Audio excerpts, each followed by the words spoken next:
50 less apply చేశారు. Selected పీపుల్లో 25 less apply చేస్తే selected to non selected, selected to non selected. So ఒక సపోజ్గా ఒక company job ఉంది sir. Company జాబ్లో సెలెక్ట్ అయిన వాళ్ళు నాన్ సెలెక్ట్ అయిన వాళ్ళు ఏ రేషియోలో ఉంది? 9:4 రేషియోలో ఉంది. ఎప్పుడు ఇది 9:4 రేషియోలో ఉంది? అప్లై చేసిన వాళ్ళల్లో 50 మంది తక్కువ అప్లై చేసినా ఆర్ 25 మంది సెలెక్టెడ్ పీపుల్లో 25 మంది తక్కువ అప్లై చేసిన సెలెక్టెడ్ ఈజ్ టు అన్సెలెక్టెడ్ ఏ రేషియోలో ఉంటుంది? 9:4 రేషియోలో ఉంటుంది. 9:4 రేషియోలో ఉంటుంది. మొత్తము ఎంతమంది క్యాండిడేట్స్ అప్లై చేశారు? Selected is to unselected. నవ్వు వస్తుంది సార్ కొంతమంది సాల్వ్ చేసేది, రైట్? సెలెక్టెడ్ అన్సెలెక్టెడ్. కొంతమంది ఏం చేస్తారు తెలుసా సార్? ఈ పెద్ద ఈక్వేషన్ ఇస్తారు, మొత్తము అప్లై చేసిన వాళ్ళు, అప్లైడ్, దాంట్లో సెలెక్ట్ అయిన వాళ్ళు, దాంట్లో నాన్ సెలెక్ట్ అయిన వాళ్ళు అని మొత్తము ఈ పెద్ద డయాగ్రామ్ వేసి సాల్వ్ చేస్తారు, రైట్? 5 సెకండ్లలో ఈ క్వశ్చన్ని లేపుతాను సార్. 5 seconds only. 5 సెకండ్లలో ఒరిజినల్ ఎగ్జామ్ క్వశ్చన్. ఒక్కసారి మళ్ళీ క్వశ్చన్ చదువుదాం. నాకు క్వశ్చన్ కరెక్ట్గా అర్థమవుతే ఆన్సర్ ఆటోమేటికల్గా వస్తుంది సార్. ఏమన్నాడు ఈ క్వశ్చన్లో? ఎంతమంది క్యాండిడేట్స్ అప్లై చేశారు? ఇప్పుడు సపోజ్గా అనిల్ నాయర్ క్లాసెస్లో ఒక జాబ్ పోస్టింగ్ ఉంది అని అనుకుందాం. 100 మంది అప్లై చేశారు. సెలెక్ట్ అయిన వాళ్ళు 10, రిజెక్ట్ అయిన వాళ్ళు ఎంతమంది? 90. అంటే మొత్తం అప్లై చేసిన వాళ్ళు ఎంతమంది? Number of selected plus number of not selected. అంతే కదా సార్? సెలెక్ట్ అయిన వాళ్ళు ప్లస్ నాన్ సెలెక్ట్ అయిన వాళ్ళు, సెలెక్ట్ అయిన వాళ్ళు, రిజెక్ట్ అయిన వాళ్ళు, మొత్తాన్ని కూడితే కదా సార్ మొత్తం అప్లై చేసిన వాళ్ళు వస్తుంది. సో ఇక్కడేమో 2 ఉంది, ఇక్కడేమో 1 ఉంది. సెలెక్ట్ అయిన వాళ్ళు, రిజెక్ట్ అయిన వాళ్ళను ఈ ఇద్దరిని కూడితే ఎంతమంది వస్తారు? అప్లై చేసిన వాళ్ళు వస్తారు. 2 + 1 ఎంత? 3. అప్లై చేసిన వాళ్ళు 3 మల్టిపుల్, అప్లై చేసిన వాళ్ళు 3 మల్టిపుల్, అప్లై చేసిన వాళ్ళు 3 మల్టిపుల్, అప్లై చేసిన వాళ్ళు 3 మల్టిపుల్. క్వశ్చన్లో నేను ఏ ఆన్సర్ ఆప్షను చేంజ్ చేయలేదు.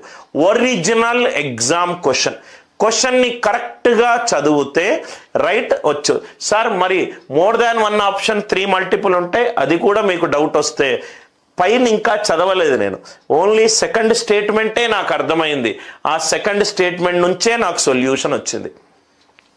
ఒక జాబ్కి సెలెక్ట్ అయిన వాళ్ళు, రిజెక్ట్ అయిన వాళ్ళు, సెలెక్ట్ అయిన వాళ్ళు, రిజెక్ట్ అయిన వాళ్ళు కూడితే ఏమవుతుంది? మొత్తం అప్లై చేసిన వాళ్ళు వస్తుంది. ఇది 2, ఇది 1 అంటే అప్లై చేసిన వాళ్ళు 3 మల్టిపుల్ అయి ఉండాలి. 3 మల్టిపుల్ ఒక్కటే ఒక ఆప్షన్ ఉన్నది. అందుకే లాజికల్ వే ఆఫ్ లెర్నింగ్ని మనం నేర్చుకోవాలి సార్. మరి 2 ఆప్షన్స్ గనక 3 మల్టిపుల్ ఉంటే 50 మంది తక్కువ అప్లై చేస్తే సెలెక్టెడ్ అన్సెలెక్టెడ్ ఏ రేషియోలో ఉన్నది? 9:4. 50 మంది తక్కువ అప్లై చేస్తే, 50 మంది అప్లై చేసిన వాళ్ళలో 50 మంది తక్కువ అప్లై చేస్తే నాకు వచ్చిన రేషియో ఎంత అన్నాడు? 9:4 అన్నాడు. అప్లై చేసిన వాళ్ళలో 50 మంది తక్కువ అప్లై చేస్తే 375లో 50 మంది తక్కువ అప్లై చేస్తే 375 - 50 ఎంత? 325. Answer 13 multiple. 9 + 4 ఎంత? 13. ఇక్కడ గనక 3 మల్టిపుల్ ఆన్సర్ ఆప్షన్లో ఉంటే దాని నుంచి 50 తీసేయండి. వచ్చిన ఆన్సర్ 13 మల్టిపుల్ అయి ఉండాలి. వచ్చిన ఆన్సర్ 13 అదే స్టేట్మెంట్ అన్నాడు. 50 తక్కువ మంది అప్లై చేస్తే ఆన్సర్కి సెలెక్టెడ్కి అన్సెలెక్టెడ్కి వచ్చిన రేషియో ఎంత? 9:4. అప్లై చేసిన వాళ్ళు 375 మంది, 50 మంది తక్కువ, 375 - 50 ఎంత? 325. 325 అనేది 9 + 4 13 మల్టిపుల్ అయి ఉండాలి. 325 is 13 2s are 26, 65, 13 5s are 65. అందరికీ లాజిక్ అందరికీ అర్థమైందిగా. ఆరుగురట హాస్టల్కి వెళ్ళారట. ఆ ఆరుగురిని నేను A1 A2 A3 A4 A5 A6 అని అనుకుంటున్నా. ఈ 6 హాస్టల్కి వెళ్ళారు. 5 ప్రతి ఒక్కరూ వాళ్ళ లంచ్ కోసం 32 రూపాయలు స్పెండ్ చేశారు. ప్రతి ఒక్కరూ వాళ్ళ లంచ్ కోసం 32 రూపాయలు స్పెండ్ చేశారు. 32 రూపాయలు స్పెండ్ చేశారు 5. 6వ వాడిది మనకు ఇన్ఫర్మేషన్ లేదు. 6వ వాడు రైట్ ఈ 6 యావరేజ్ మీద 80 రూపాయలు ఎక్స్ట్రా స్పెండ్ చేశాడు. ఏదైతే మనం కూడితే వాల్యూ వస్తుందో దాని యొక్క సగటు మీద 80 ఎక్స్ట్రా షేర్ చేశాడు. 80 ఎక్స్ట్రా షేర్ చేశాడు. వీడికి ఎంత ఎక్కువ ఉన్నది సార్? వీడికి ఎంత ఎక్కువ ఉన్నది? 80 ఎక్స్ట్రా ఉన్నది. వీడికి యావరేజ్ మీద, యావరేజ్ అంటే సపోజ్కి ఇక్కడ చూడండి సార్, 3-5 రైట్, 3-5 సపోజ్గా 7. దీని యావరేజ్ ఎంత? 5. దీని యావరేజ్ ఎంత? 5. అంటే ఒక్కొక్కరికి 5 కూడా ఇవ్వచ్చు కదా, ఒక్కొక్కరికి 5 ఇవ్వచ్చు. ఏం ఎక్స్లు వైలు ఏం లేవు. వీడికి సగటు కంటే 80 ఎక్కువనట. 80 ఎక్కువనట. ఈ 80 ఎక్కువ మిగతా 5 ఈక్వల్గా పంచుతా. 80/5 ఎంత? 16. సో ప్రతి ఒక్కడు +16 +16 +16 +16 +16. సో అందరికీ ఈక్వల్ సగటు వస్తాయి. ఇది 48. 1 2 3 4 5 6. 1 2 4 5 6. 48 6 ఆర్ ఎంత? 288. Finish. Are you all with me? 48 6 are 288. దీనికి ఏ మ్యాథ్స్ అవసరం లేదు. సపోజ్గా మీరు చూస్తే గనక ఆన్సర్ ఆప్షన్ నుంచి కూడా వద్దాం సార్. ఇది మొత్తము టోటల్ 288 అనుకుంటాను. ఇది 288 అనుకుంటే 288/6 ఎంత? 48. 32 5s are 160. 160. ఇదెంత?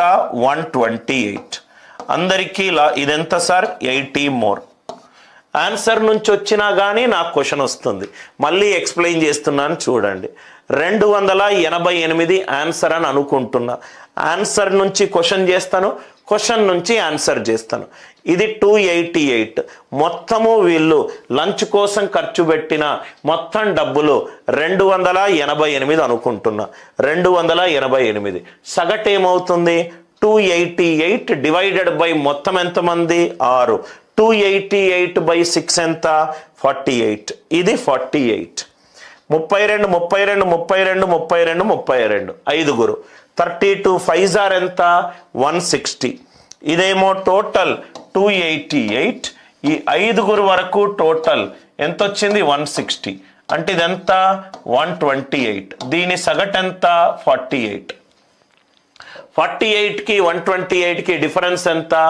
80 మోర్. ఇది answer to question. Question to answer. వీడు సగటు కంటే 80 ఎక్కువ తిన్నా, 80 రూపాయలు ఎక్కువ అయ్యాయట. సగటు అని అంటే అన్నీ సమానం అయితే సగటు అదే వాల్యూ అవుతుంది. అన్నీ సమానం అనుకోండి. వీడు 80 ఎక్స్ట్రా, ఆ 80 ఎక్స్ట్రాని మిగతా 5 ఈక్వల్గా పంచండి. సగటు అంటే ఈక్వల్గా పంచడమే కదా సార్. 2 3 4 రైట్. సో 3 3 3 సగటు సేమే కదా. సో ఈ 80/5 16. వీడికి 16 extra 16 extra 16 extra 16 extra 16 extra అంటే అందరికీ ఎంత వచ్చింది? 48. 6 ఉన్నారు. 48 6 ఆర్ ఎంత? 288. 48 6 ఆర్ ఎంత? 288. ఇటువంటి క్వశ్చన్స్ని మీరు ఏదేదో ఎక్స్లు పెట్టుకొని అనవసరంగా సాల్వ్ చేస్తారు. మళ్ళొకసారి ఆన్సర్ టు క్వశ్చన్ చెప్తున్నాను సార్, సో దట్ మీకు ఇటువంటి క్వశ్చన్స్ ఇస్తే ఎంత ఈజీగా సాల్వ్ చేయగలుగుతారు. A5 A6 దీని యొక్క సగటు average is SN/N. Option D అనుకుంటే 288/6. ఇదేమో 48.